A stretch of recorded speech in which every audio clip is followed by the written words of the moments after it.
Hello, community.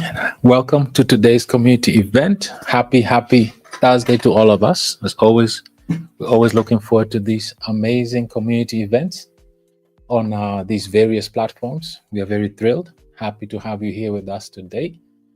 Glad that you're able to make it.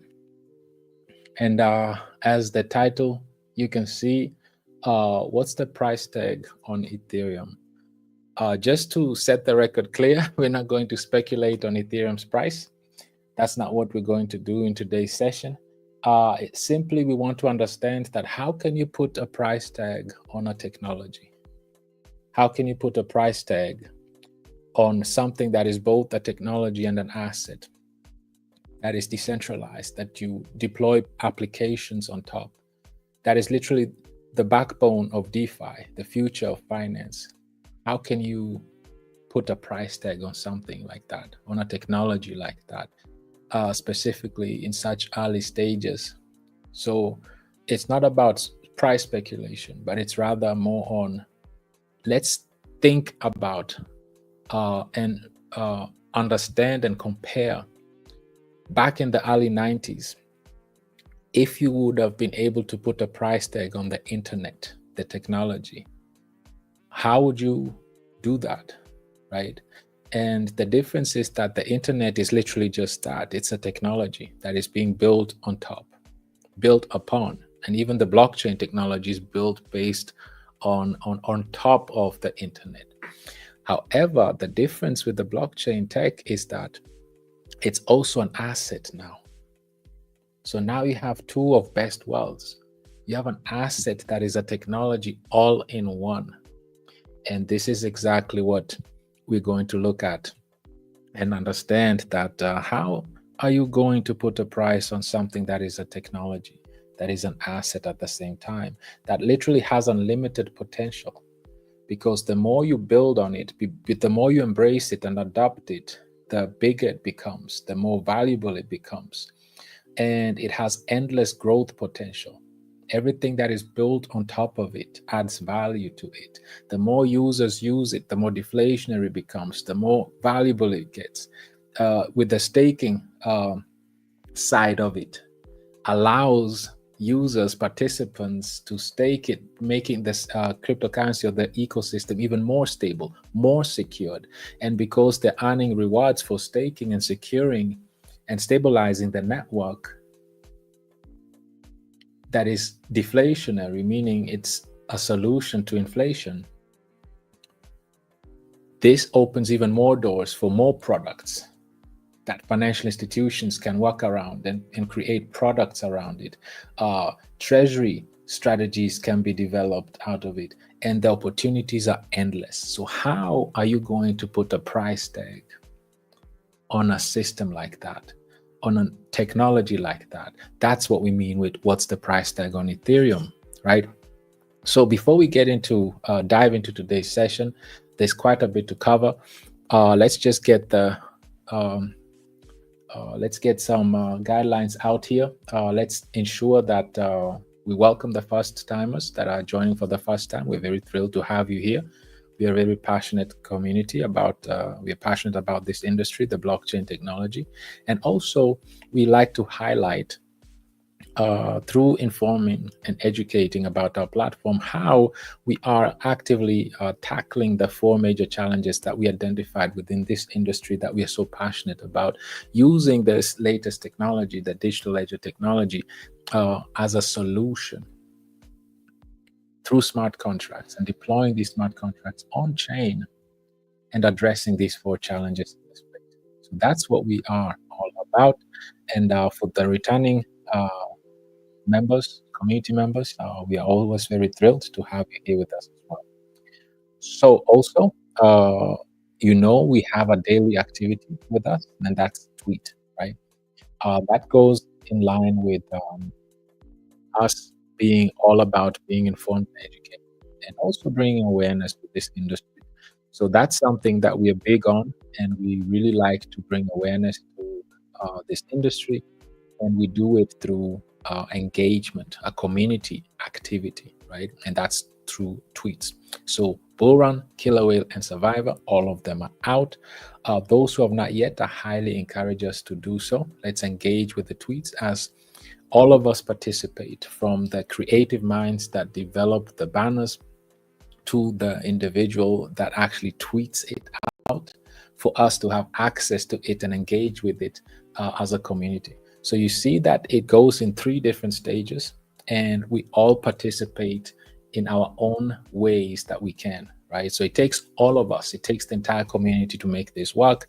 And that's what's beautiful about this community, or this blockchain technologies, that it's community driven. It takes every single one of us to participate, and we all play our major roles in different ways, but as a collective we get the work done. So with all of that said, community, let's jump right into today's session. And before we really get into CoinMarketCap, I would like us to this doesn't happen every day. So this is something that obviously we have to celebrate. This is also on the backs of the community, all the efforts, consistency, hard work. I want to tip my hat and congratulate you on hitting an all-time high. The chart looks so beautiful, amazing. And as you can see, we haven't reached this high ever. So the all-time high is at $4.87. This is the highest we've ever been. And keep in mind, the beautiful thing about this is that this is, if you look at when this was the all-time high, this was back in December 2022. So we have a proven track record that we have a system, we have a community, we have tokenomics that really work. And it's amazing to see such major success. And it's not based on cutting corners, but it's based on the sheer effort, commitment of a community that believes in the movement that we have, believes in the philosophy, and is consistently participating. We achieve this as a collective, every single one of us. So I want to congratulate every single one of the community members for such a major milestone. This is unbelievable, but yet we have to believe it because it's happening right in front of our eyes. It's from the efforts of our consistency. It's the fruits of our labor, and it's a reward. It's a success that we as a collective put together. We went through drought together. We went through dark tunnels together. We went through the hardest time together, and we came out on the other side of the tunnel. And now we can see the rainbow and sunshine, right? And we deserve that. So I tip my hat to all of you. Congratulations, community, for such a major milestone, major achievement. Well done, well done. With that said, community, let's get right back to work because there's still a lot to do. Let's get right back to work. So let's start with the market. As we see, the market has been, as always, very volatile. What we always just want to look at is this right here, the greed and fear index. It's right here on the right, top right corner. It's at 65 right now. What does that tell us? Despite it's still saying greed. And the takeaway here is just that we are in a very sentiment-driven economy, industry in general. And it's mainly driven by sentiments and emotions. And media is really pushing hard on that because it knows that we react on that, right? We really react based on emotions and sentiments using different platforms or social platforms. And depending on the sentiments or the current trend, that's how the markets is going to move. And it can move very quickly, especially still having a market that is still so young and only at a 3 trillion market cap. So it's still a fairly young industry. And even the 3 trillion, keep in mind that out of the 3 trillion, 2 trillion comes from Bitcoin alone. And if you look at up here, there are quite a bit of tokens, right? There's like over 100,000 cryptocurrencies, more than that, millions. And still, nonetheless, we're still down to a 3 trillion market cap. And out of the 3 trillion, 2 trillion, more than 2 trillion is Bitcoin alone, right? So if you put Bitcoin and Ethereum combined, you have over 70% of the entire market. Literally. Actually more than that, like more like 80%. So with that said, let's jump to today's session. Let's get to it right away. So as always, we always like to start with a statement that is going to really set the stage, set the tone for us. And I'd like us to start with this one. Let's set the tone with this one, so that we have a mental mind map that is going to guide us throughout today's session. So we hear that NVIDIA has surpassed Microsoft to become the world's most valuable company. But based on what? Based on market cap. And just a heads up, this already flipped again. Microsoft is back on top, by the way. So it changed already. That's how quick it happens. So Microsoft is back to being the number one. So this is outdated, right? Even though it just came out today, close to 5 p.m. Eastern time, and it already switched. So nonetheless, the message remains the same. These are well-known companies, and they're well-known because of the products that they produce. These are two of the largest stocks that are traded here, and is something that we really need to understand, that these are individual companies that are producing products. And if we look at, for example, NVIDIA, if you come to their website, and we'll clearly see here that if you go to products, you'll see, first of all, the various sectors that they're in, like the different products, from the cloud services, from the data centers, you see laptops, networks. And then if we go even to sectors, you see that they're on various different sectors. They're in energy, financial services, education, game development, and we could go on and on, robotics. So they are literally producing hardwares for institutions that are in this business, in these sectors.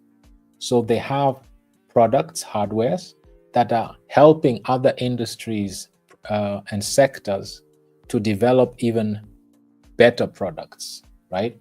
And if we go back here, you see that's exactly what they're saying. So they're helping other companies to innovate and be better within their industries. And they cover multiple industries using their technologies. So this is something that we really need to understand, community, that NVIDIA produces products that you can purchase, and the purchasers are usually market leaders in these various industries, and they're using their products to enhance their products, right? So this is something that I just wanted for us to really understand. And if we go to the other one, which is Microsoft, same thing. If we come to their Twitter page right here, we quickly see that what they're in, their mission is to empower every person and every organization on the planet to achieve more. And how are they doing that? Same thing. If you come to their website here, you quickly realize that they're also into gaming. They have web browsers here.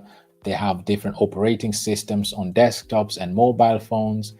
You see that they have products, software products, like the Microsoft Office that we all are using for our Excels, Word, PowerPoint presentations. And they also produce hardwares like laptops and smartphones, and so on and so forth. So they're in the business of either providing cloud services, right? softwares, web browsers, gaming, you name it. And this is something that we really need to understand. And this is where we're headed. So let's keep this in mind as we progress, that these are institutions that are literally producing physical products or providing services for other industries so that they can add value that way and develop things that way or use them that way, right? So let's keep this in mind.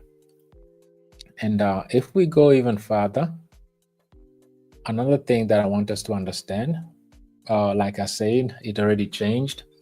Microsoft is back on top. And as we can see here, we see that Microsoft is back on top, and gold as a commodity is not a stock, is a commodity with 22 trillion here, and then Microsoft with 3.4 trillion, and Nvidia just slightly behind, then Apple, Amazon, so on and so forth, right? We get the idea.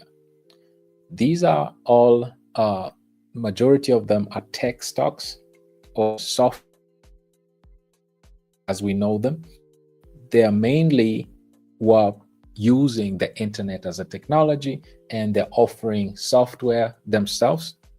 And this is important for us to understand. And if you look at their market caps, they're very large institutions, right? The top 10 all, actually, if we go all the way down to the top 14, they all are at least at $1 trillion in market cap, right? 1 trillion in market cap, with TSMC being the largest semiconductor manufacturer, which out of Taiwan, right? And Berkshire Hathaway, we know Warren Buffett's, Tesla, the largest oil processors in Saudi Arabia, so on and so forth. We are very familiar. These are household names as we know them. And why are we talking about this? You might ask yourself. It's because keep in mind what the topic is. The topic today is, what's the price tag on Ethereum? Specifically, Ethereum. What's the price tag on something like this? Like we said, this is not just these companies that we see here. And let's make it even clearer. You can go by categories, right? You can go by categories. You can just rank them by software, for example. If you look at software, you see that it's worth almost 14 trillion, and there's almost 500 companies, and you see Microsoft again on top, Apple, Google, the usual suspects, and these are based on category, like we said, software, right? And they're providing software as well. So these are software companies, like we said. And then we can even go to, say, internet. So internet companies, over 10 trillion in market cap combined. These are the likes of Amazon, again, Google, Facebook, or Meta, it's Tencent. These are large institutions, right? And they're all built on top of the internet. They're using the technology directly, the internet. They're using the World Wide Web directly. This is where they do their business. Amazon is e-commerce. Google, we're all familiar with it, web search. Facebook is a social media platform where we can socialize with families and friends. Tencent is for out of China. We know what they're offering. Netflix is for entertainment. We can go on and on. You get the idea. Uber, Shopify, Spotify. These are things we use on a daily basis. We probably have them on our phones right now. And these are all based on the technology internet. And they have large market caps. And they're traded on various stock markets. So this is what we're trying to identify, is that how do you put a price tag now on something that you literally building on top, where all these assets, commodities, stocks are being literally built on top while they're being tokenized. So how are you going to put a price tag on something major like that? And this is exactly what we really would like to highlight today. This is something we would really like to just emphasize on, for us to have an idea of the sheer size of this technology that we are really using, and it's an asset at the same time. So let's take our time and go step by step.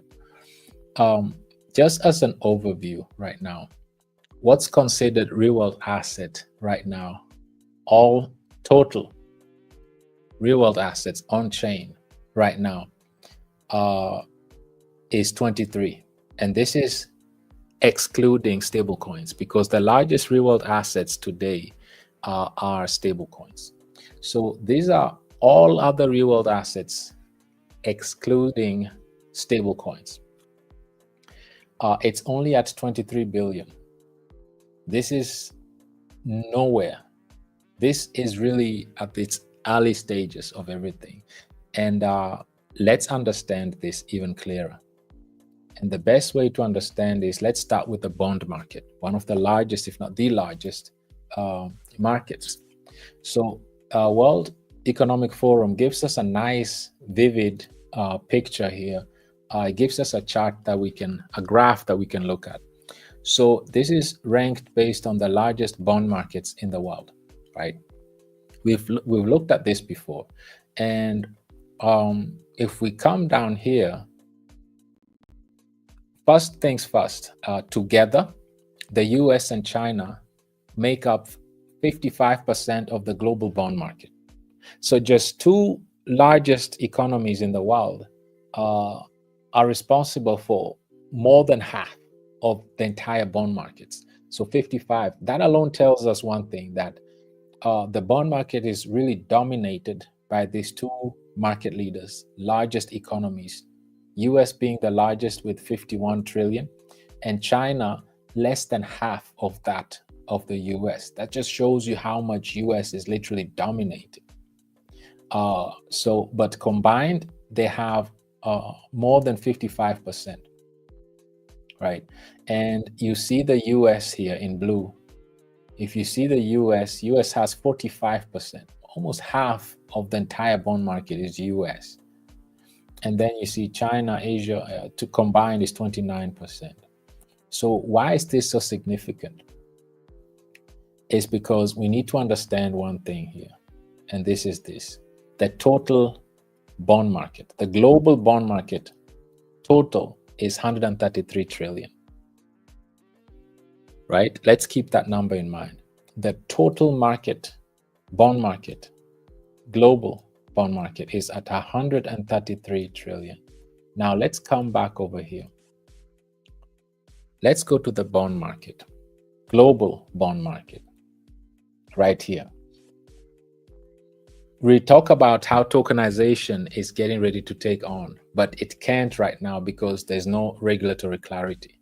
So look out, we saw that it's 133 trillion market, the bond market, global bond market, but only 233 million has been tokenized so far. What does this tell us, community? This shows us the upside that is still coming. These bonds are getting ready to be tokenized on chain. This is not wishful thinking. This is not speculating. These are facts. This is happening in real time, and we're going to see them happening as we progress throughout this session today. We're going to verify, right? And this just shows you how early we are. Every time we talk about, oh, we are still so early in this industry, this is the proof. 233 million tokenized global bonds, and the whole market right now is 133 trillion. So imagine there's still 133 trillion to come, and this is just the bond market. This is just the bond market. And if we just zoom in on the US alone, the US has the largest bond market, like we said, in the world, valued at over 51 trillion. So the US alone is 51 trillion. Why is this so significant?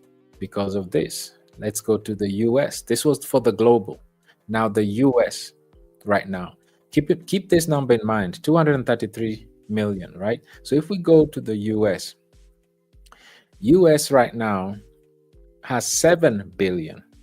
So the US alone has a larger tokenized treasuries than the entire world.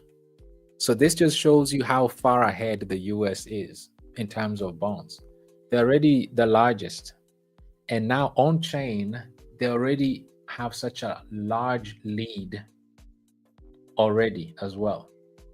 So this just shows you the direction that, or the fiat of choice on chain.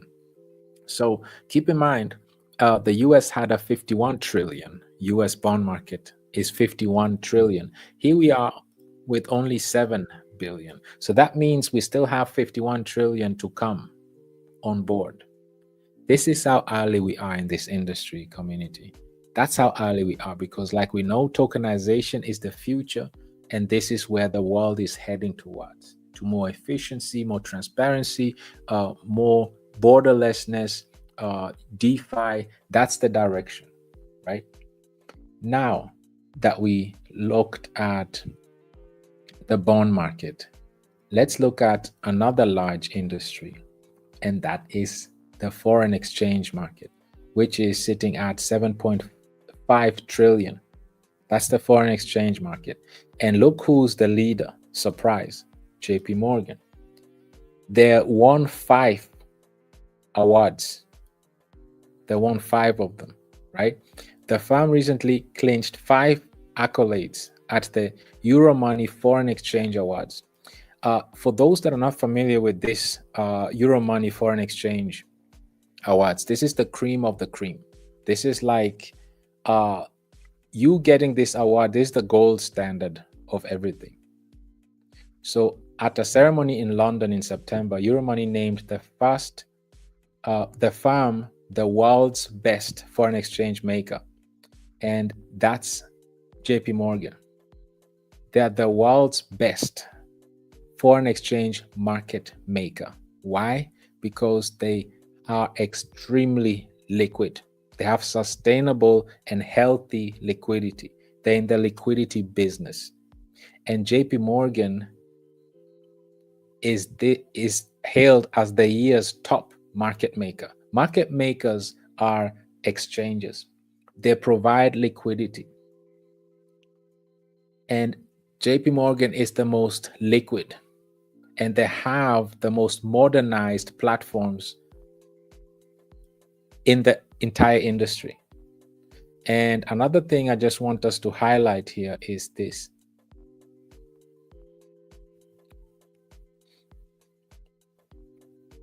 So first of all, they've set themselves apart as a key liquidity provider, and they're offering innovative trading technologies and analytics. We could go on and on, but the takeaway from here is this.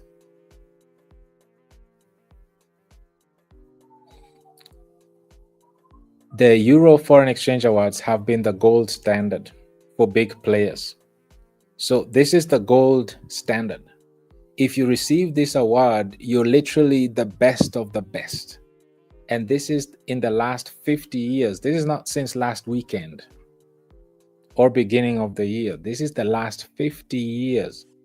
JP Morgan has been completely dominating, showcasing the best in the business, right? And just showing how advanced they are in developments in their industry. They're the best of the best. But let's go back to the numbers here. This is the foreign exchange market is a 7.5 trillion market. So let's make sense out of this. What is the foreign exchange market? Stable coins. This is this foreign exchange market, and it's completely dominated by the US dollar, first of all. And this just shows you where we're headed with this. And another thing I want us to highlight is 235 billion. Look how small this is. The market is only at 235 billion out of 7.5 trillion. The foreign exchange is a large exchange. And look who is dominating. Ethereum. The foreign exchange is dominated by Ethereum. And there's still so much room for growth because there's still no clarity. And as we progress, we'll look at it even deeper. So we need to understand that we are really early in these stages. A 7.5 trillion industry, but we only at 235 billion. There's still so much room to grow, and there's still no regulatory clarity. But nonetheless, Ethereum is at the forefront. They're dominating the majority. It's dominating. Now we looked at foreign exchange and we looked at the bond market, treasuries. And even if we look at tokenized treasuries, look who's dominating here. This is more than 75%, roughly 77%. Ethereum is dominating treasuries. And the largest economy in the world with a 51 trillion market cap in treasury bills, in US bonds, is the US itself. And the majority of that is right here on Ethereum. Ethereum is the standard if it comes to DeFi, if it comes to traditional finance, choosing where they want to be. And BULLRUN is at the forefront, as we see here. They are literally at the forefront. And this is what we need to understand. How can you put a price tag on a technology that is an asset that is literally putting the entire bond market is built on Ethereum? This is an entire industry that is built on Ethereum. We looked at the global bond market is built on Ethereum. We looked at the foreign exchange market. It's built on Ethereum. Now let's look at the stock market too. While we're at it, we might as well look at the stock market. And before we go to the stock market and just look at the, this is what they're claiming. Like the foreign exchange market is even supposed to grow by more than $500 billion within the next 4 years. So this just shows you how much liquidity is getting ready to flood the markets, specifically Ethereum. And like we looked at these assets, these are individual assets, different commodities. We see here stocks, right? These are different assets, and they're all traded on individual different exchanges, multiple different exchanges. But now here we are, we have literally an asset that is a technology at the same time. And if we look at the foreign exchange, it's dominated by Ethereum. If we look at US Treasuries, that is by far dominating the entire on-chain industry, it's dominated not just a little, by over 77%, like literally dominating. And this is a very important market. So is the global bond market, and so are private credits. Commodities are another thing as well. And then we could go on and on, right? And now I would like us to look at where JP Morgan is building the infrastructure on. We just saw how JP Morgan got 5 awards, and they're the top of the gold standard. And they, like we know, they rebranded, right? They're the largest investment and asset managers, JP Morgan. They're rebranded, right? They are Ethereum-based blockchain. They rebranded from Onyx to Kinexys, right? And the highlight here is what do they choose? Which technology did they choose to build upon? Is Ethereum. That's where they chose to build their infrastructure on.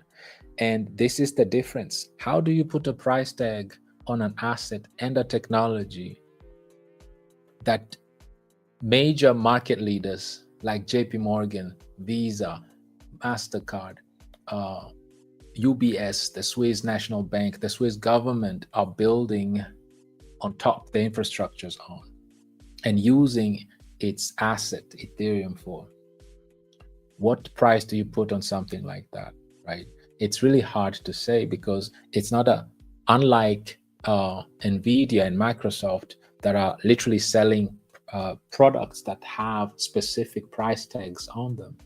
and are actually using the technology. But here we have an asset that is the technology and is the asset that you build and deploy products on top. And it doesn't rely on developing products, physical hardwares, but it simply depends on adaptation and usage. The more it's adopted and used, the more valuable it becomes. And this is the gold standard is JP Morgan in terms of foreign exchange, our investment bank and asset management. And they chose Ethereum to do that. Now, let's look at just a few more numbers. We already know this, right? JP Morgan is ranked #1 in trading by global market share. We already know this. And let's look at some other numbers. Like on every day, they do buys and sells of 44 billion worth of stocks for their clients every single day. But that's a small number compared to this right here, 650 billion. They are dealing in 122 different currencies and settle about 650 billion worth of foreign exchange transactions for their clients every single day. Now, keep in mind, this is the same company, JP Morgan, that just won 5 awards as the most prestigious event in foreign exchange. And they have this high volumes on a daily basis, trading 122 different currencies. And right now, let's go back and look at this. Predominantly, right now, it's on Ethereum, right? And even these stable coins are the foreign exchanges, because this is where foreign currencies are on. But these foreign currencies are predominantly, it's US stablecoin, USD stablecoin, right? And which blockchain is dominating? It's Ethereum. Despite no clarity, no regulations yet, but nonetheless, they are the top. They're the leaders. So now that we understand that as well, I would like us to go further and look at the stock market, because that's another thing. Let's look at the stock market. The total stock market has a market cap of 117 trillion. 117 trillion. And as you see, these are the largest companies based on market cap. This is the stock market, again, led by Microsoft and then Nvidia, Apple, Amazon. We are very familiar with the Magnificent Seven, right? And if we go down, we see even Visa, right? MasterCard, we see JP Morgan, we see all these household names that are using down the stock market. The irony is these are competitors. They're competing amongst each other. They're individual companies traded on the same exchange. However, they all have their own niche, their own liquidity individually, and all of that. However, all of these companies we are seeing right now, guess where they're traded? First of all, they're tokenized. And once they're tokenized, they're brought over here and are traded right here. They're traded right here. And what I want us to look at is this number, 312 million stocks. And if we remember the number correctly, do you remember what the stock market market cap was? 117, right? 117 trillion. So once again, when we say that we're really early in these early stages and how much liquidity is about to hit the markets, this is the reality of things. We are really extremely early and the markets are still extremely low. And this is why you need to pick your horse very in early stages so that you can really make the most out of it. And it's not enough to just be in the industry. Of course, all rising tide lifts all boats, but it's the ones that are addressing these 4 challenges that will make the most out of this liquidity rush and all this volume that is about to hit specifically on Ethereum. because that's the choice where everything else is getting ready to be traded. Now, community, we've just discussed the asset classes so far, the 4 asset classes. What about, let's come on chain now, because we've discussed traditional finance so far. But if we now shift our focus and start looking at on-chain products, and there's nowhere best to start than with the president's own stablecoin, right? So we live in a time where the largest economy in the world has a president that actually launched their own stablecoin, right? And it's backed by the sitting president, and it's called USD1.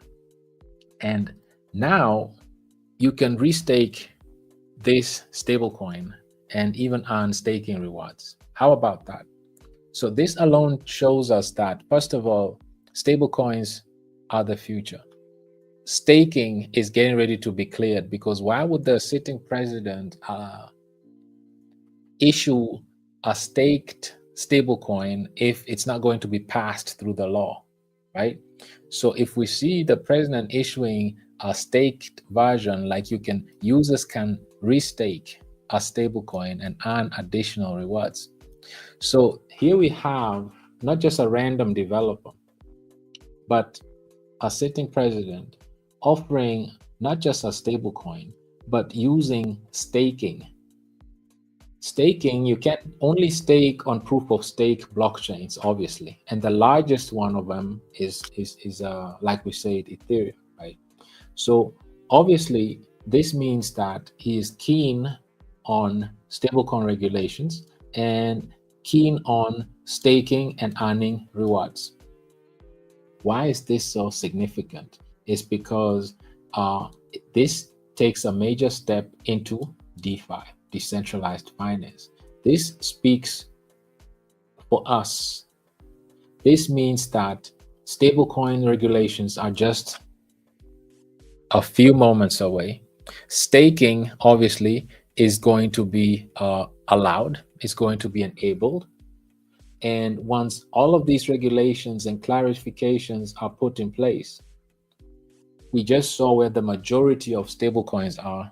We saw where majority of real world assets are going to be. Treasuries are going to be, the bond markets are. It's on Ethereum. And once all of these things are enabled, DeFi is going to really take off. And where are the most applications, DeFi applications like Aave, Uniswap, Lido, and other staking platforms, including our own BULLRUN staking platform, which, as we've been discussing, is the most staked cryptocurrency or staking platform in the entire industry. So we're also on Ethereum, we're also on DeFi. So this will just bring more interest and more demand for stablecoins and staking, staked assets, stakeable assets that you can earn rewards on. So this just speaks for us. It's for our own good. And this is something I just wanted us to highlight. And this is also means that the world is going to look at the DeFi space more seriously, right? This is great for the DeFi space. And also restaking is reimagining DeFi future that allows users to lock their assets in multiple staking protocols and so on and so forth. So staking is going to play a major role in DeFi as it should. And once laws and regulations are cleared, there'll be so many products that are put out, not just by the crypto projects, but specifically by other institutions, right? Let's look at another product that is being launched right now on DeFi. And this is from none other than BlackRock themselves. So BlackRock came with a new product called SBIDL. We already know BIDL, but now they came up with SBIDL. This is from BlackRock, the largest asset manager in the world. And this is tokenized treasury fund, like we know.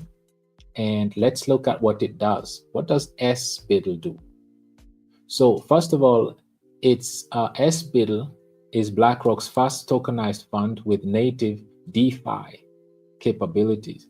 Now, do we see where this is heading? This is not just some random meme coin. This is BlackRock, the largest asset manager in the entire world. And they're coming with the DeFi product known as SBIDL.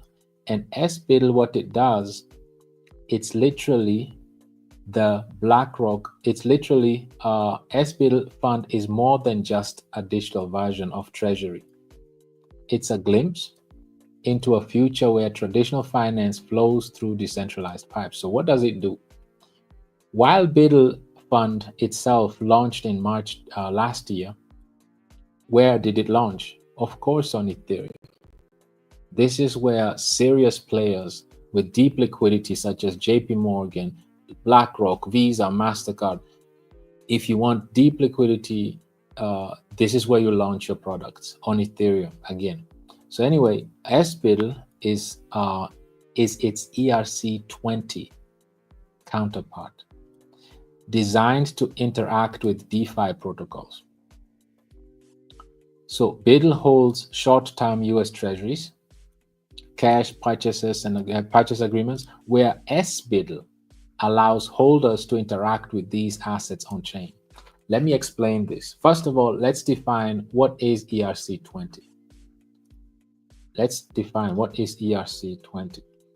ERC20 is a technical standard for creating fungible assets where on the Ethereum blockchain. So this has nothing to do with being an Ethereum maxi or anything. This is just to tell you that ERC20 is the Ethereum standard, and that's what BlackRock chose to build their products on. And they are all about tokenizing assets, all sorts of assets. And they chose the ERC20 standard, and they chose a new product known as SBIDL. And this standard is when you buy BIDL, you get SBIDL, and you can use SBIDL as collateral on DeFi platforms, right? You can now interact with these assets on chain. How do we really understand the impact of this? So it allows institutions that have purchased BIDL to come and use their BIDL token as collateral, and keep in mind they're earning monthly USDC distributions. And that means the collateral keeps increasing. And then they can use this SBIDL token. It allows holders to interact with these assets on chain. This is an amazing and major milestone, because now not only is BIDL a tokenized treasury like we saw, but now it's also a collateral through the SBIDL that you can use with DeFi protocols such as Aave. You can use it as collateral and borrow money on DeFi against it. So these are major milestones, community, that are happening right in front of us. And these are things that are yet to come. And this is why we say we're so early in this. And the standard is the ERC20 standard. This is the Ethereum standard. It's on Ethereum. And BIDL is the largest treasury, US treasury, tokenized US treasury in the entire industry. And BIDL is also paired with USDC.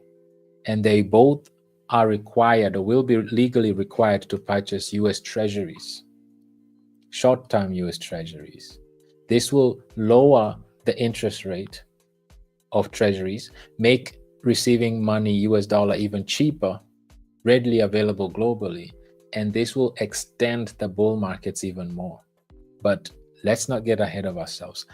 We get to that point. Right now, let's understand that BIDL, BlackRock, came up with a new product known as SBIDL, specifically for to be used as an ERC20 standard on the Ethereum blockchain for DeFi. That's what we need to understand. It's for decentralized finance, specifically. Now that we understand that, let's look at even more news here. So if we go up here,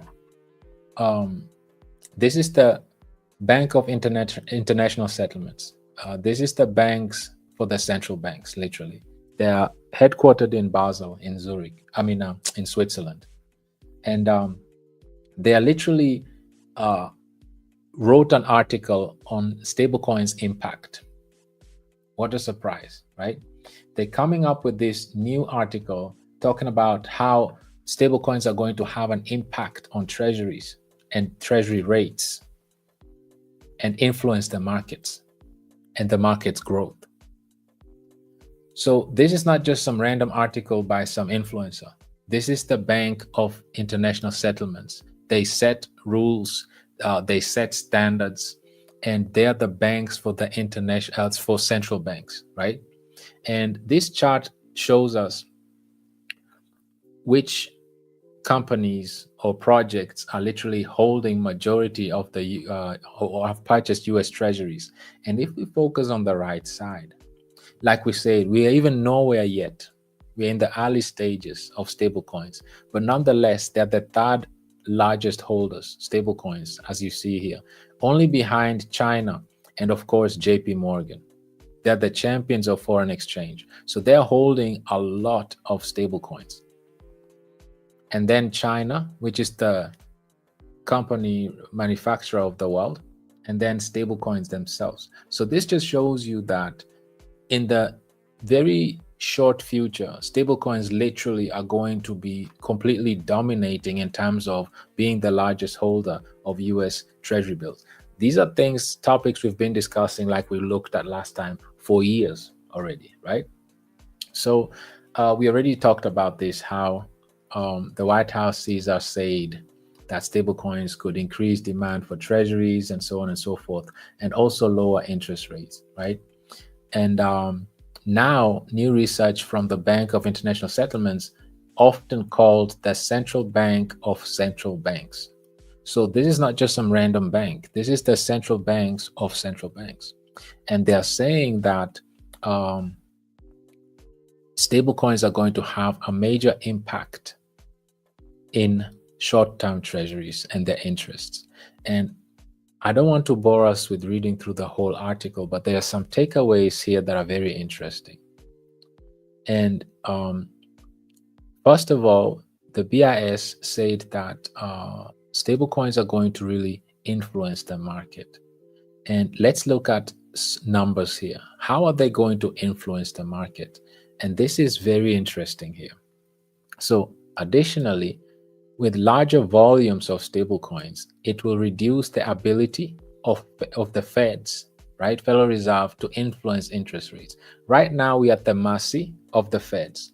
Whenever they decide, they feel like Jerome Powell decides they want to cut interest rates, we just have to fold our hands and wait, right?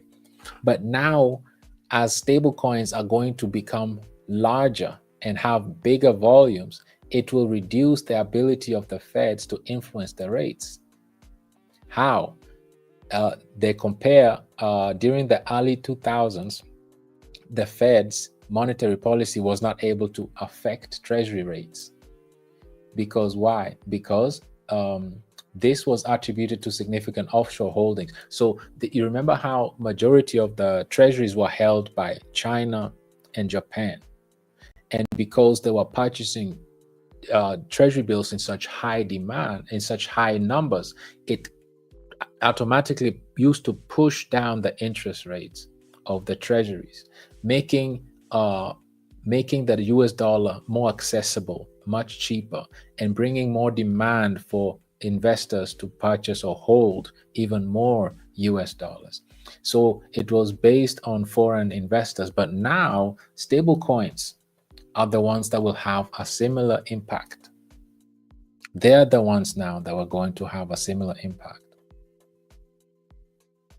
So, like we said, this is exactly the difference now, is that stablecoin demand is going to lower the interest rates, irregardless of the Feds. We won't have to sit around and wait for the Feds to lower the interest rates.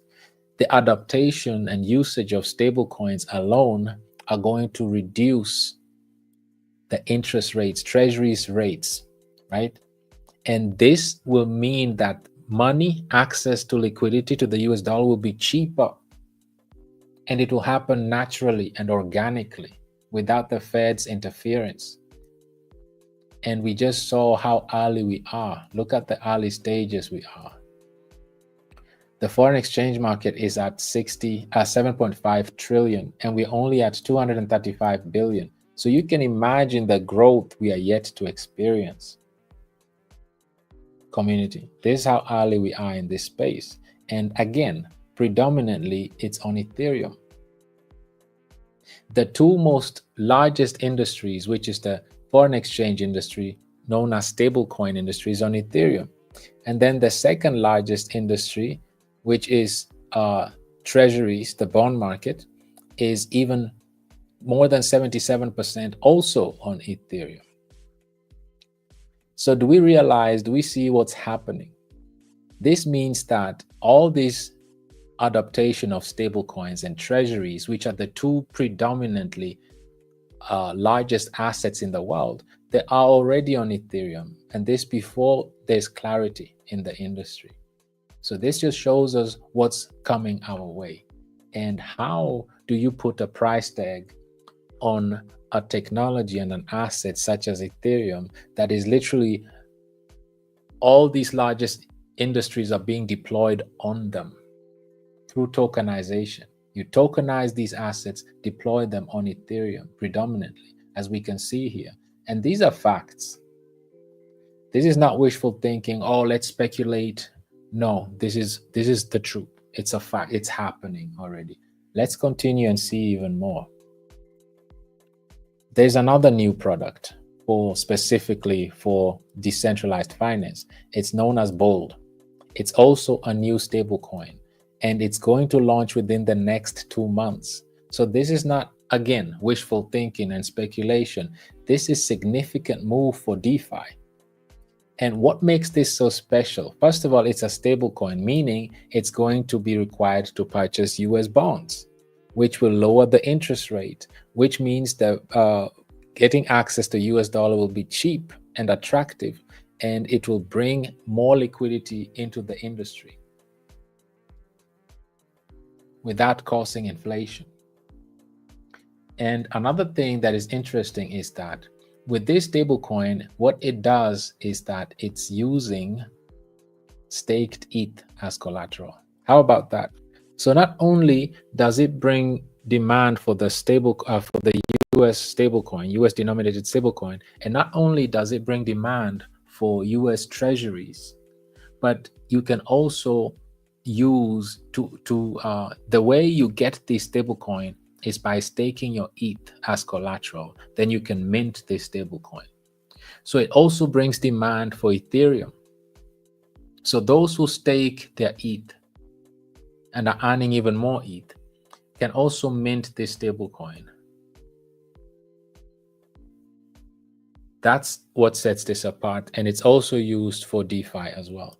These are just a few products that just came out today. These are just published today, and the real product is coming within the next 2 months. And by that time, there's more clarity, more regulations. So we have the president launching his own stablecoin, stakeable, earning rewards. We have BlackRock also with the SBIDL, stakeable, used as collateral. Now we have Bold stablecoin that you can use your staked ETH as collateral, and also will bring more demand for the bond market and the stable coins and the US denominated stable coins, right? So let's look at this final. Again, if we go down here and we look at these major companies in the stock market, the reason why they are not on Ethereum yet publicly is because there's still no clarity. And with all the lawsuits during the Biden administration, they don't want to be, because the SEC, they're regulated by the SEC, and they have to abide by the SEC. Because they are traded on the stock market, every bad publicity can cause their stock price to drop drastically. So once they saw companies being sued left and right for even touching crypto, they have stayed away from it. and they're going to stay away from it as long as there is no clarity, regulations. So that means these major institutions eventually, obviously, since they're being traded on Ethereum anyway, since staking and stable coins are the future, DeFi is the future, they're not going to stand behind. Because keep in mind, these are internet companies, tech companies, and the latest tech is the blockchain tech. So they're not going to stay behind. We already know about Amazon. They already have secured the domain name ethereum.amazon.org. They already secured that domain name. Now, what I want us to see here is this right here, Visa. Visa is, and MasterCard, of course, but let's focus on Visa for the sake of time. They are one of those major institutions that are leading in their own industry. Payment industry, Visa is the gold standard. We saw JP Morgan, they're the gold standard in terms of foreign exchange tradings, investment banking, asset management. They're leading, right? So Visa, JP Morgan, MasterCard, they already jumped head first.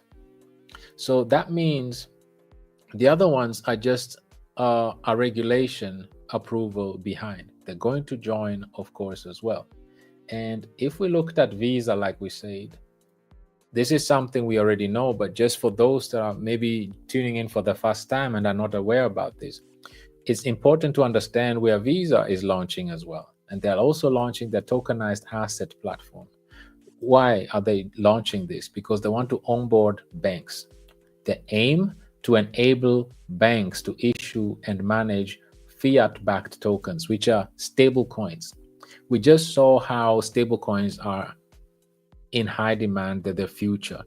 And the more stable coins that are going to be issued specifically through banks, Visa launched a tokenized asset platform where on Ethereum blockchain. So we see that obviously Ethereum seems to be the standard. It is the standard. We saw Visa on there. We saw JP Morgan on Ethereum. We know already that BlackRock is on Ethereum. And we get the idea. Ethereum is the standard of all of this. And ETH institutional adoption has been accelerating. And Coinbase has been offering ETH staking. And Coinbase alone is staking over 11% of Ethereum staked by Coinbase. So these are things, community, that I want us to really understand and are very important for us to understand. And another thing also is that within this year, as the regulations are being passed, the platform is set to go live with pilot programs later this year. So this is, again, not wishful thinking, speculation, and hopefully this will, no. They're launching already. They went through piloting stage. They are getting ready to launch later this year, indicating a notable move towards institutional adoption of Ethereum. We already know the Swiss government already adopted Ethereum staking. They're offering, the government of Switzerland is offering staking to their residents and citizens. We already know that. We know that UBS chose Ethereum technology as their standard. We know that the Swiss government chose Ethereum as their standard. And we know that Visa, MasterCard, BlackRock, JP Morgan chose Ethereum as their standard as well. And this just shows how institutions that we just saw, they're waiting for clarity, for green light to adopt, right? And like we see here, as Coinbase reportedly controls over 11% of all staked Ethereum, is highlighting the increasing institutional interest in the cryptocurrency market. And this before clarity. Now, as we always like to say, let's always verify. I always like us to verify. Let's verify if that's really true. Will the institutions really adopt cryptocurrency once regulations are through, right? So blockchain missing use case at scale, Bank of America says, right? So let's read this. First of all, let's get this out of the way. The Bank of America CEO claims that the company has not one, not 10, but hundreds of blockchain patents. right? So this is Bank of America. And for those who don't know Bank of America, they're the ones behind Visa, by the way. Without Bank of America, there is no Visa. Visa card was pioneered by Bank of America. We already know that Visa is all about Ethereum. We just looked at it right now. So if they're telling us that they already have hundreds of blockchain patents and they own Visa, which is on Ethereum and has already launched their tokenization platform on Ethereum, just as a reminder, let's go back there and see.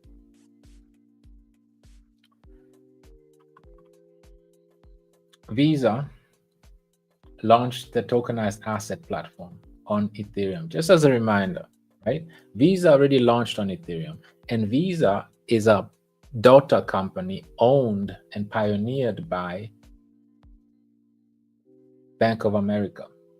And they're telling us that, oh, by the way, we have hundreds, not 10, not 100, but hundreds of patents, blockchain patents. Now, the issue in deploying the technology behind those patents. They have 100 patents, right? Hundreds of patents. But they're telling us what the issue is behind deploying the technology of these patents.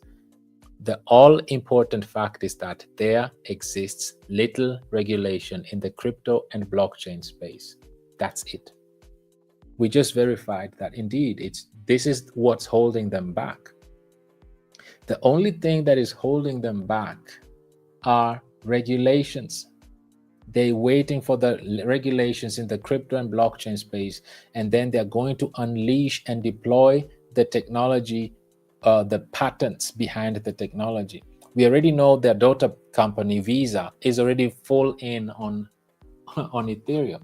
So what makes you think that Bank of America doesn't have all these hundreds of patents on Ethereum as well? How much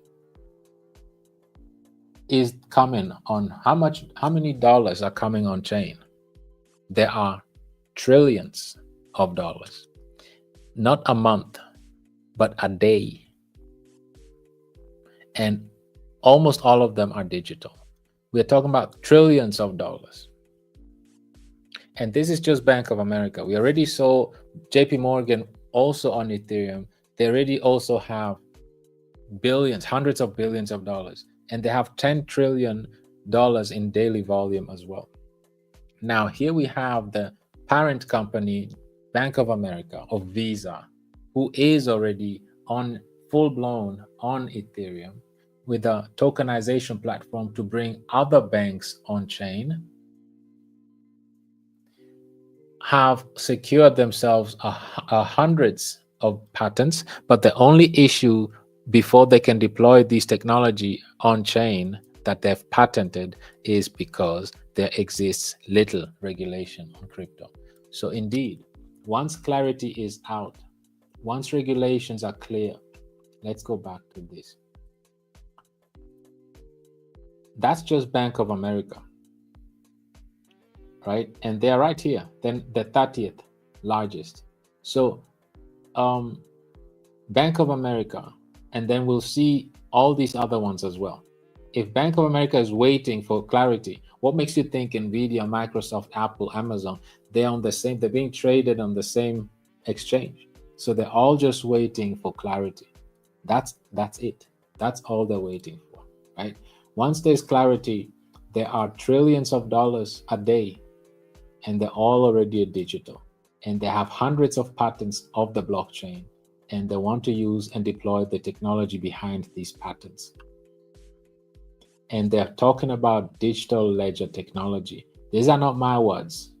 This is their words. Distributed digital ledger technology. These are smart contracts, community. Where is the largest smart contract? Is Ethereum once more. So if Visa is already there, which is the daughter company, if the largest asset manager, BlackRock, is there, Visa, MasterCard are there, like I said, and then BlackRock already is there. JP Morgan is there. So these are infrastructure builders. They're already there. So obviously they're going to go where the competitor is, because JP Morgan is larger than Bank of America. They're not going to let Bank of America take the large pie by themselves. They're going to compete, and they're already coming with patents already. So we see where this is heading, community. We really see where this is heading. But let's verify even more. When are these regulations going to come in? You might ask yourself. As we speak right now, today, I can't wait to go back and check what's the result out of this. Today, May 29th, the SEC, there's a roundtable, and guess what they're talking about? Tokenization. The topic is technology meets regulation in the evolution of capital markets. So all that we've been talking about for the past 1 hour are being discussed right now today as we speak. So the U.S. Secretary, the U.S. Securities and Exchange Commission, they're having a roundtable based on tokenization, right? They want to move assets on chain. Weren't we talking about this for the last hour? This is exactly what we've been talking about for the last hour. And this is not theory. Institutions are already moving on chain. Visa, MasterCard, JP Morgan, BlackRock, UBS, Swiss National Bank, Swiss government, they're already moving assets on chain, specifically on Ethereum, like we've seen. The US bond markets, treasury markets, it's on Ethereum predominantly, over 77%. Stablecoin, foreign exchange market, is already on Ethereum. So they are in the late stages of putting the laws together, putting the regulations together. And this is where TradFi and DeFi meet. Didn't we see already products from TradFi that are developed specifically, like the SBIDL, for example, or other tokenized assets like Bold, like we saw, developed by traditional finance and for use in DeFi? This is exactly what they're talking about today. So the fourth and out of the 5 series hosted by the Crypto Task Force, the Security and Exchange Commission, the US Security and Exchange Commission, is taking place as we speak.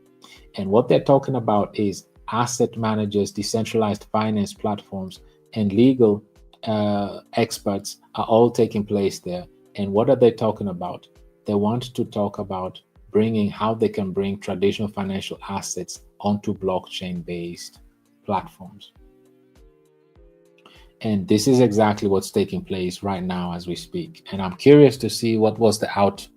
Maybe you already know, maybe you listened to, but due to the time difference, by the time we already in this session today, they were having their meetings.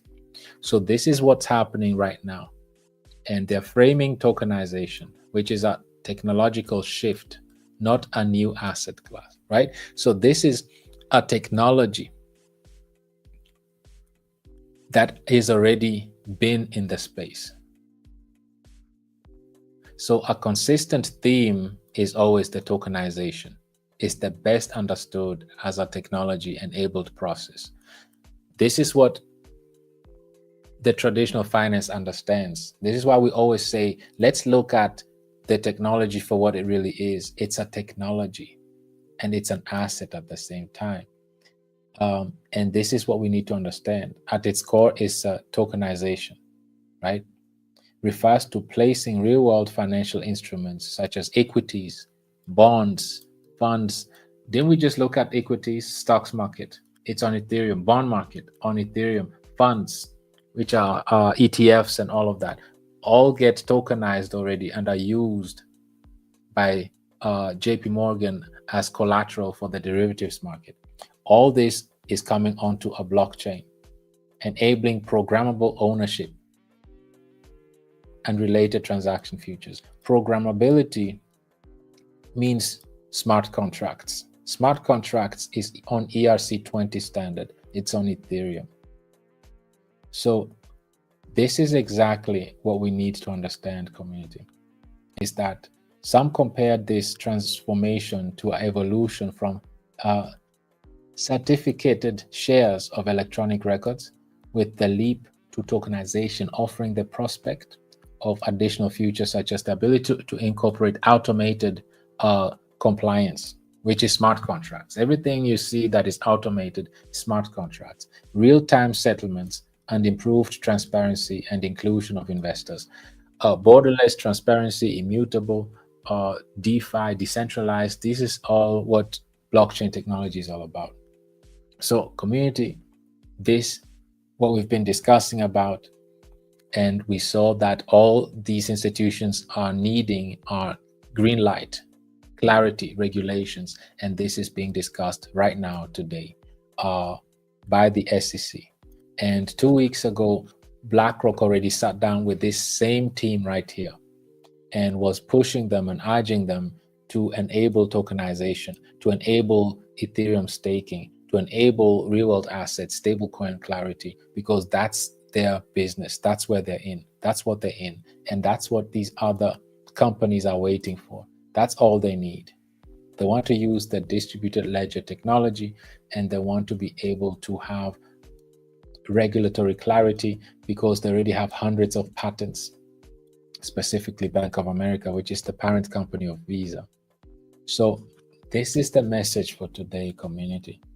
And back to our accomplishment here of having reached all-time high before all these regulations are through, before all this liquidity that is about to come. We are already hitting all-time highs. We already are in having like closing in on 1 million in liquidity, even though we're just at 4.6 million in market cap. And our supply also keeps shrinking, as we can see here. We already banned over 38,000 of our supply is shrinking completely. Let's look at it. We started with 1 million max total supply. 38,000 is gone forever. And again, if we look at our staking percentage, we are the #1 most staked cryptocurrency at closing in on 80% of our supply is staked. And then if we look at this #1 wallet, it's a staking platform, right? And this is what I want us to understand is that before all of this has taken place, clarification, clarity, regulations, before all of that takes place on Ethereum, predominantly like we see is taking place on Ethereum, stable coins on Ethereum, Ethereum staking enabling it for the ETFs, all of that is still coming our way. And we're already at all-time high. We already are a vibrant community, active on a daily basis. So we can imagine what's coming our way, community. So let's keep going, let's keep growing, and let's keep our heads high. Yes, we've achieved some milestones, but let's remain hungry. Let's remain focused.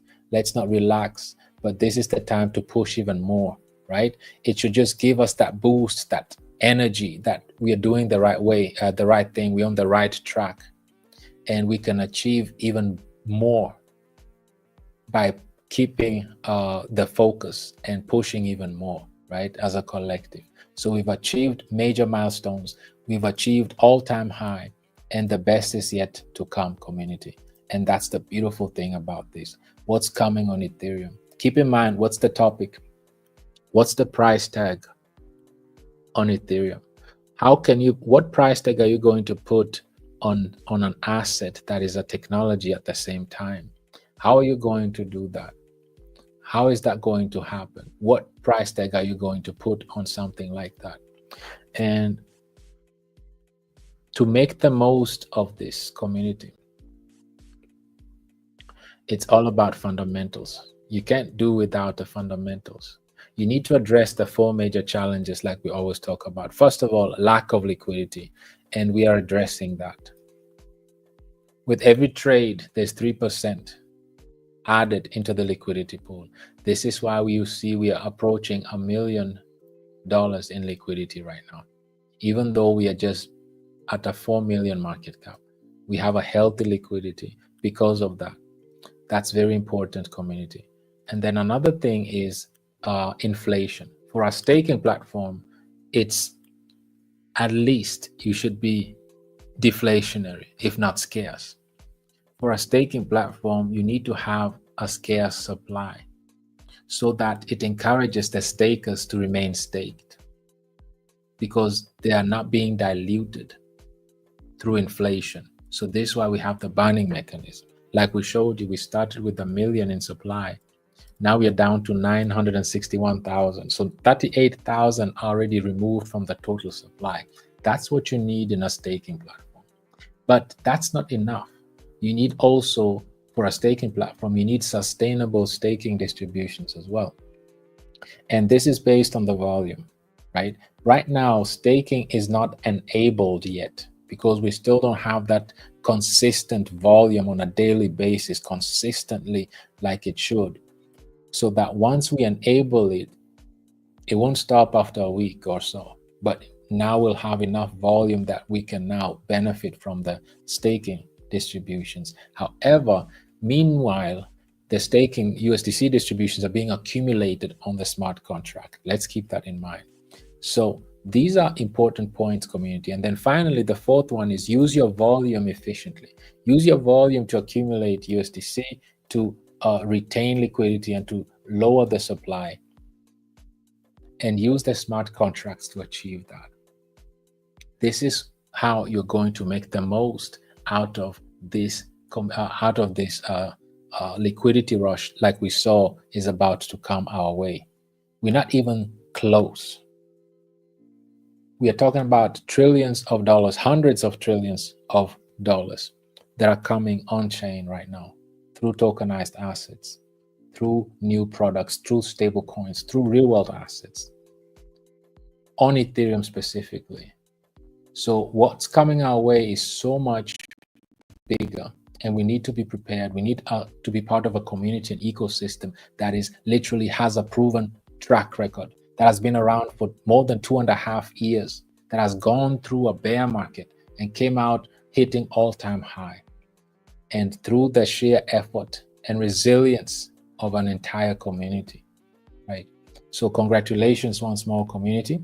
On our side, that's it for today's session. As always, we'll come full circle to today's comments. We'll come and read your comments today and see what you have for us. And let's come and see who is here. And let's go through your comments of today. We have Queen Beatrice. Says, hello, BULLRUN community. Greetings, Queen Mother Winner and Brother Steve. I'm glad to be on this platform to be educated and informed. Thanks to our professor for keeping us well informed and educated. Beautifully said, Queen Beatrice, and we are glad that you were able to take away something from today's session. What we lay emphasis on is what you just said, Queen Beatrice, is to inform and educate, and all of us, so that we're on the same page. A lot of people still don't understand, and this is due to its price movement, because its price is not moving like they want it to move. But what we need to understand is that what price tag do you put on a platform like Ethereum, where you see that the likes of market leaders are building their infrastructures on and are using it as the standard. We see how DeFi projects and our products are being deployed on Ethereum, and we see how we are still in the early stages. So all of these liquidity and volume is hitting us, coming our way, and many still don't even understand that it's coming our way, right? And this is what is good for us, because if you want to make the most out of something, if everybody knows about it and talks about it, it's too late. But now people don't even understand it, what's coming. They're too caught up in market cap and price, but they don't see where real builders are building, where real liquidity holders are building. And JP Morgan is the largest liquidity holder in the entire industry, and they are building infrastructures on Ethereum. The largest asset manager, JP Morgan, BlackRock, is building on Ethereum, the infrastructures, and even developed BULLRUN token for DeFi. Visa, MasterCard, largest payment processors, have built infrastructures on Ethereum. UBS, Swiss National Bank, Swiss government are staking ETH, offering ETH staking. So why are we surprised? Because it's not mainstream yet. like we talked about the Ethereum strategy and all of that strategic treasury strategy. We talked about that as well in our last community event, and not even within 24 hours, we see how the first company already came and using it as strategy. So this is how you want to move, community. You want to be the first to see things before it's mainstream, because that's when you benefit the most, right? So well said, Queen Beatrice. We appreciate you very much, and thank you for your feedback.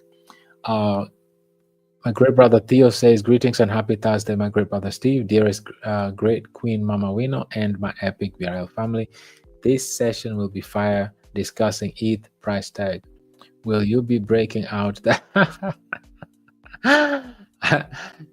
Today we were charging the calculator. You know, it's dark on this side, so the solar is out. But no worries, we'll pull it out next time.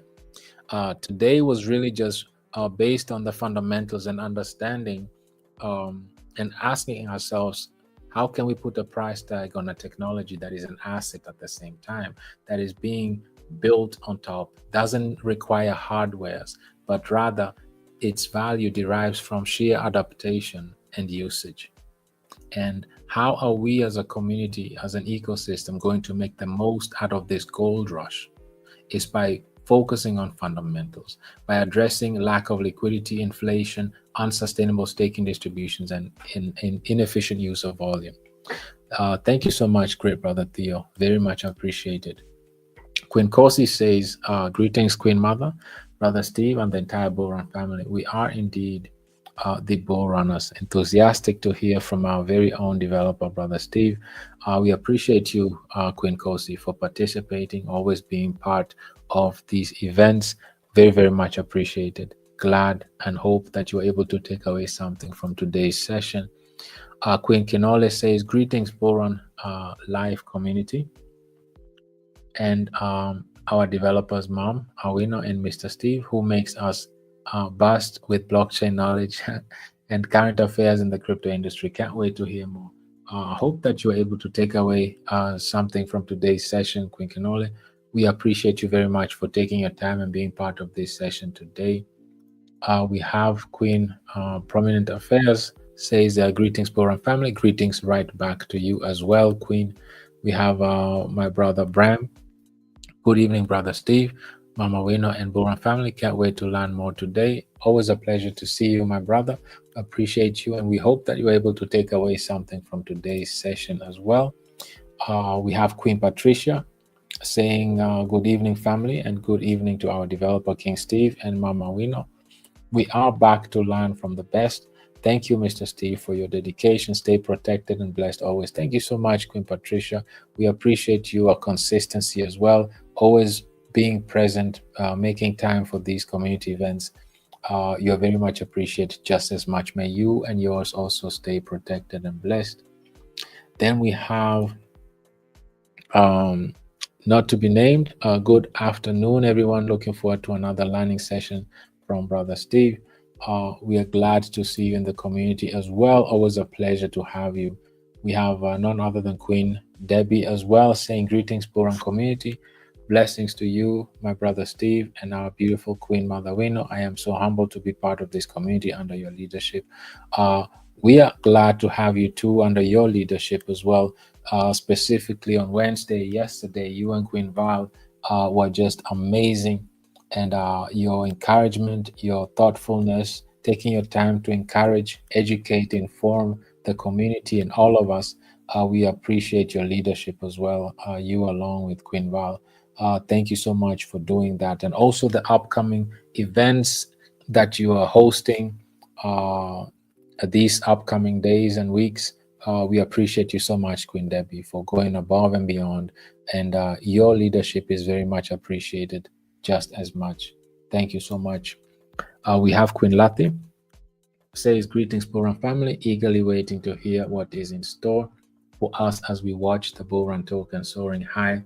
Beautifully said, Queen Lati. We are literally at all-time high. This is unentered territories. These are new territories like we've never seen before since the launch of the token 2.5 years ago. And it's from sheer effort of the kings and the queens specifically that made this happen. So this is amazing. We're in great days, great times, and if we can cry together, now it's time to celebrate together as well, right? Of all the hard work and labor that we can experience now. Queen Aloshi says, "Greetings, BULLRUN family. Blessed are we to be at the feet of our generous and selfless devs, King Steve and Mama Wino. We appreciate you as well, just as much for always participating in these events, always being part of these, taking your time to comment and be part of these. That also plays a major role, and we appreciate you very, very much for being generous with your time." We have Queen Debbie saying, "Congratulations, community, on our new all-time high. This is our hard work as a community. I'm thrilled." Beautifully said, Queen Debbie.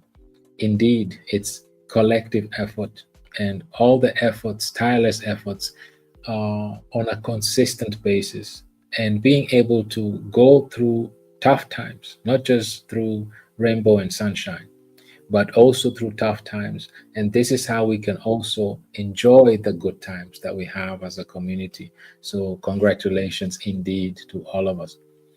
Queen Val also says, "Congratulations, community." Absolutely. Absolutely. We have Queen Viola saying, "Greetings, BR family. Excited to be here once more." We are excited to have you here with us as well, Queen Viola. Queen Val says, "Greetings, community. What a day to be alive as we witness our BRL achieving new all-time highs. Thank you, Mr. Steve and Queen Mother, for such a rare gem." We thank you just as much, Queen Val, for your commitment, your consistency, your creativity, from the banners to the Zooms to the yesterday with Queen Debbie hosting Facebook Lives. You're everywhere. Your leadership is appreciated, and we just as happy for the achievements. And these are the fruits of our labors. So we all have reasons to really celebrate and appreciate each other. Queen Safiri says, "Greetings, BL family. The future is bright." Beautifully said, Queen Safiri. Absolutely. There is so much more to come, like we discussed today, and we are just in the early stages of this bull run. Queen Alice says, "Greetings, one and only number one BULLRUN family. Thanks be to God for what's happening. So excited. Blessings, Dev Steve, our dearest Queen Mom and BULLRUN family. Much love." Thank you so much for taking your time and being part of this session today. Indeed, it's such great times to be alive and to be able to be part of this event, and to just see that consistency and hard work collectively as a community is taking us places that we've not been before. And this should just give us that extra boost and motivation to remain consistent, to push even further, because now we see what we can achieve as a collective. And it's just the very beginning, in the very early stages. So there's so much more room to grow. There's so much more to achieve as a community. And we'll achieve all of our desires. We'll get there as a community, right? So Queen Aloshi says, "Hello, BULLRUN family. Blessed are we to be educated by our generous and selfless Dev King, Steve and Queen Mom, as we witness this historic moment of our ecosystem. May God bless them abundantly."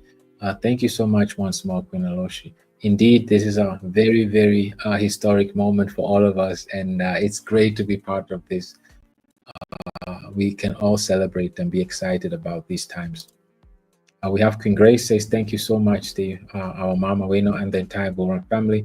I'm just excited to be part of this ecosystem. Glad to have you, Steve, as our tutor in this industry. What a session going on." Thank you so much, Queen Grace. You don't miss a beat. You're always present. You always participate. You're all over on various platforms, always readily available for the community. We appreciate you very, very much, just as much. We have Queen Jane says, "Hello, community, our Dev Steve and our beautiful Mama Wino. Proud to be a member of this channel, informed to be educated, informed and be inspired, be blessed." Thank you so much, Queen Jane. We are pleased and humbled to have you with us today. Glad you were able to take your time and be part of these sessions. We appreciate you very, very much. Glad that you're able to take away something from today. And we tip our hats to all of us, to all of you, for chipping in and making our community achieve new highs like we've not seen before. Then we have Queen Gloria says,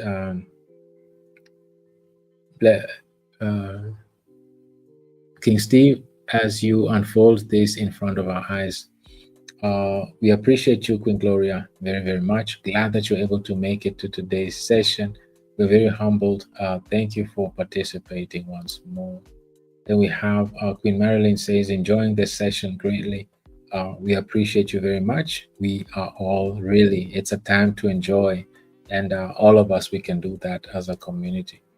Then we have my great brother, Abdullahi, says, hey, BULLRUN family. What's good? Welcome to today's YouTube live stream session where we are diving into the world of cryptocurrency, specifically exploring the price tag on Ethereum. Absolutely. Understanding how can you put a price tag on an asset and a technology like that? It's really hard to do that, right? So as of now, Ethereum's price is sitting at around 2,066. With that one increase in the last 24 hours, the 24-hour trading volume is whooping, indicating a recent surge in market. Absolutely. This is 28 billion in volume. Keep in mind, this is 28 billion in volume.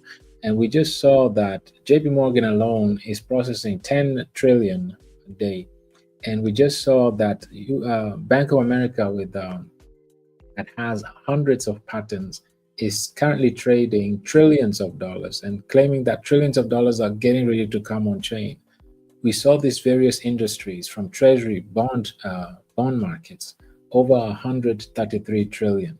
We saw the stock market, 117 trillion.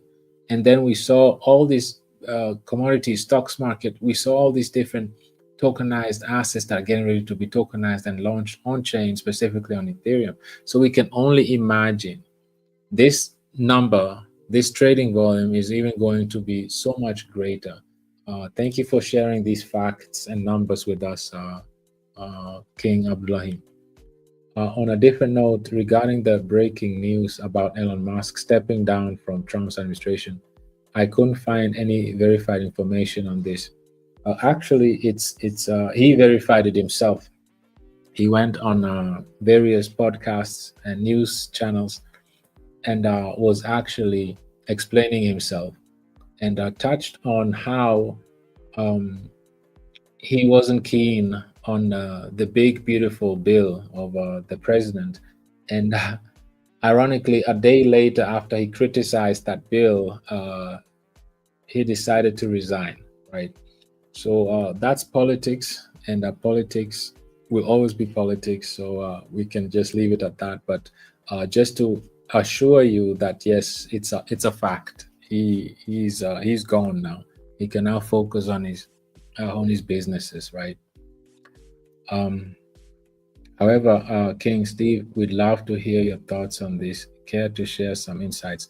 Yes, I hope that gave you the assurance that yes, it's true. Actually, it's a fact. He is leaving. He's left already as we speak, and he left actually within 24 hours after he criticized the big beautiful bill that was just passed by the president. Because keep in mind, the whole idea of Elon Musk was the whole Doge project to minimize and actually cut down as much cost and waste as possible. And with this big, beautiful bill, it's actually doing the opposite. It's counterproductive because if you look at the bill closely, you realize that there's a lot of tax cuts without getting too much into detail. But those tax cuts are mainly for the wealthy, right? And also, apparently, what really broke the camel's back of Elon was because for the next coming years, within the next couple of years, there'll be more than 3 trillion is supposedly will be that's how much the debt ceiling is going to be increased by, right? By 3 trillion. So it's counterproductive of what the Doge assignment of Elon Musk was all about. He was there to cut as much as possible. And now with this bill passed, it's going to literally blow up the debt ceiling and just bring back inflation in, right? And it didn't sit well with him. And once he voiced his opinion, he was gone the next day. So that's the fact. That's where we stand right now. I hope that helped my great brother Abdullahi. We have Uncle George. Good evening, Steve, Mama Wino, and BULLRUN family. We are really privileged to this ecosystem and to witness history of generational wealth unfolding before our eyes. Value of cryptos are endless. Beautifully said, Uncle George. First of all, we appreciate you very much for always attending, being present, and being part of these sessions. And well said, we are really witnessing history right unfolding right in front of our eyes. But one thing I want us to understand is that this didn't happen over the weekend. It took 2.5 years of consistency, being present every day, and showing up, even if we didn't feel like it, even if the sun wasn't shining, even when the times were tough, the charts were red, and it looked scary. We still were here as a community. We were sticking together through the thick and thin, right?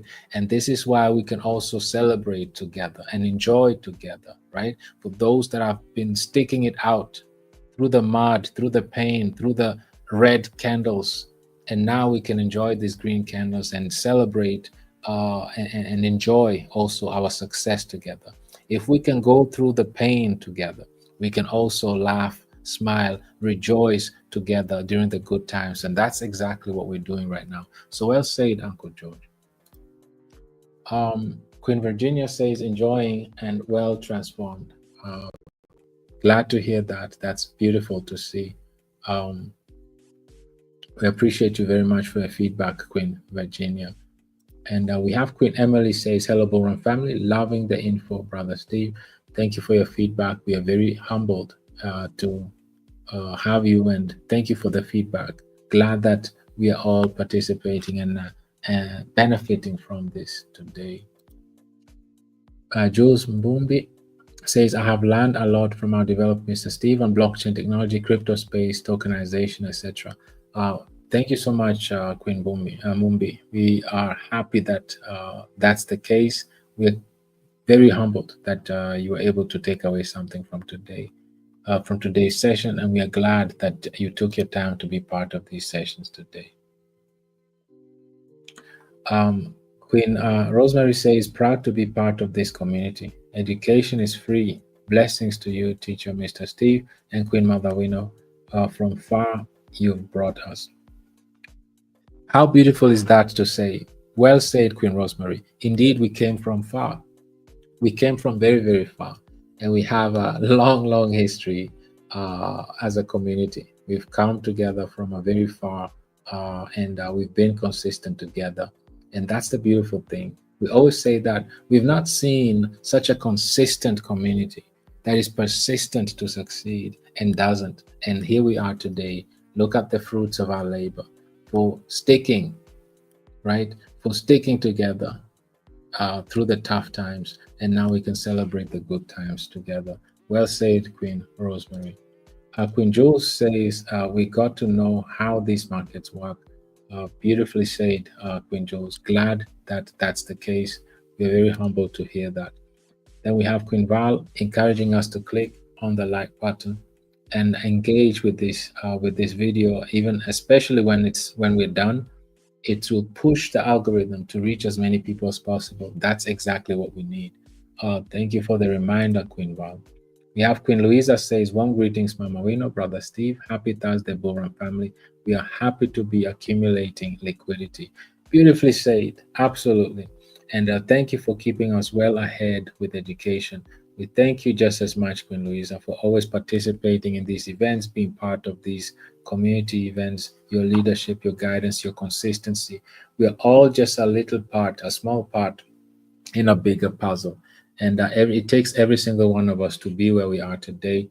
We appreciate you very much, Queens, for all your efforts, your commitment, your consistency, and Kings as well.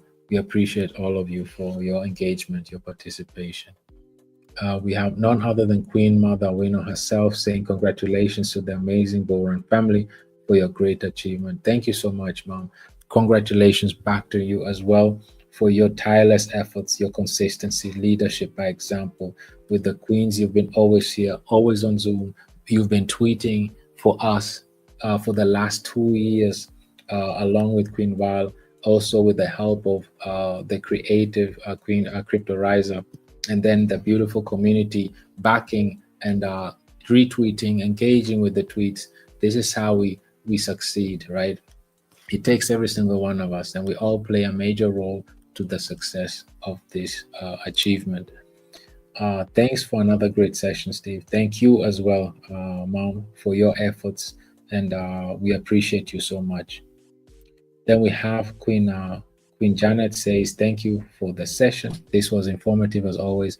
Just out of curiosity, what will it mean for BRL if it is approved to be listed on sites like CoinGecko? Imagine there's some things that are just overvalued. Like they put too much emphasis on things like that. Imagine we achieved an all-time high without being listed on CoinGecko, on CoinMarketCap, without being listed on any exchange besides the DeFi, decentralized exchange, Uniswap. Imagine we achieved all of this greatness, an all-time high like we've not been before, without all of this, right? So I'm not undermining it, Queen Janet, but I'm just saying that there's some things that there are many projects that are listed there, but they're not anywhere yet. They're not around anymore. So of course, once we hit certain volume, Queen Janet will be listed. Definitely, will be listed on CoinGecko and CoinMarketCap. It will give us even more exposure, right? It will give us even more exposure, and that's exactly where we're headed right now. Because the way we've been experiencing these volumes, consistency, we are growing, we're bringing awareness, we'll get there at its time, right? But for now, we've achieved all of this success without even being listed on CoinGecko. So imagine the growth potential, the awareness still that is yet to come our way. So we still have so much growth to achieve.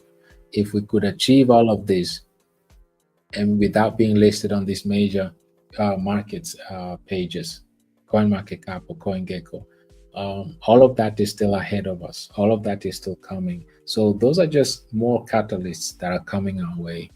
And it's great to see that we achieved all this success without even being listed on these platforms.